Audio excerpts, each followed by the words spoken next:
Hey family, Real Estate Bro here. By the way, if you guys like the content, please hit like and subscribe, and you can support the channel through Cash App. The address is listed on the screen. In another episode of What They Didn't Tell You About Real Estate, today I will talk about pros and cons, row houses. Okay, I'm about to go over the cons of living in a row house. Let's get into it. Number one, air vents connected to other apartments. Hey, people might be smoking marijuana and then the smell comes into your apartment through the vent. That's a bad thing. Now, I'm not saying COVID-19 is going to come through the vent, but the smell of marijuana sure will. You got to look into that, especially in these old row houses. Coming in at number two, building insulation is very weak. You know what that means. In the wintertime, you're going to have the heat on, and it's going to be on and on and on, and all that heat's going to be wasted through the windows and through the walls through poor insulation, which means you might have a large heat bill come the wintertime. Same thing in the summer with the air conditioner. All the cold air goes out the window, goes through the walls, and you have to keep the AC on and on and on. You get the picture. Cha-ching! Cha-ching! That's what it is, family. Coming in at number three, contractor dealings. We have an entire video on contractors. Contractors might be late, miss appointments, no call, no show, shoddy work. You might have to file a lawsuit on them. Oh yeah, check out the contractor video. We went into excruciating detail all about contractors. Coming in at number four, you're financially responsible for all repairs and replacements. Every single thing is going to need to be replaced and repaired. Guess who has to pay for it? You do.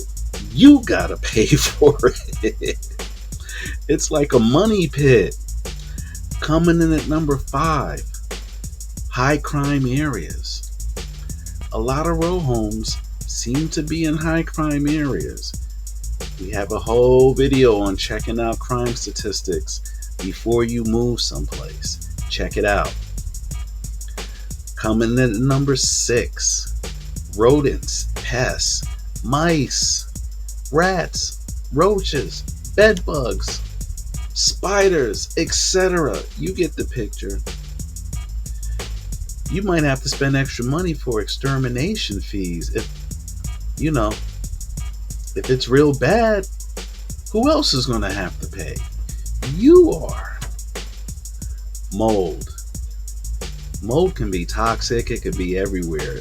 It's going to need to be cleaned out. You're going to have to pick up the expense for that. Neighbors, you can have crappy neighbors. They can be filthy, loud, non-working, staring at you as you go to work because they don't have a job and they don't have a life, so they're watching everybody else, watching everybody's moves. Trash cans overflowing. Some of your neighbors, they're just sloppy. You got to watch out for that. Coming in at number 9, packages stolen from the stoop on the regular. Yeah, you don't have a camera like a Ring camera or a big security camera. When you get packages from Amazon or whoever, it's a good chance they might get stolen. Pipes and plumbing issues. A lot of these row houses are old. Some of them are 100 years old. So can you imagine the plumbing issues, leaky pipes breaking? Oh God. I don't even want to go into it. Coming in at 11, surprise expenses. We have a video just on that topic alone. Things break down all the time, and they happen by surprise all the time. Check out the video. We have some tips on how to mitigate those risks. Coming in at number 12, tenant dealings. You might be renting out your row home to tenants. You got to deal with them. Hopefully you'll have a good tenants. You might have shitty bad tenants. Yeah, it could be a nightmare, or basically, as they say, heaven or hell. Coming in at number 13, thin walls. Some of these walls are thin on these row homes. You can hear your neighbors farting, you can hear them arguing, and God knows what else, if you know what I mean. Coming in at number 14, trash and litter collection. You're responsible for that. Okay? You have to walk around your property and pick up the litter and pick up the excess trash, along with putting out your trash at the designated spot, at the designated day, at the designated time. Alright, coming in at number 15. I think we sort of touched on this a little, of trash cans overflowing by your neighbors. Sloppy, nasty neighbors.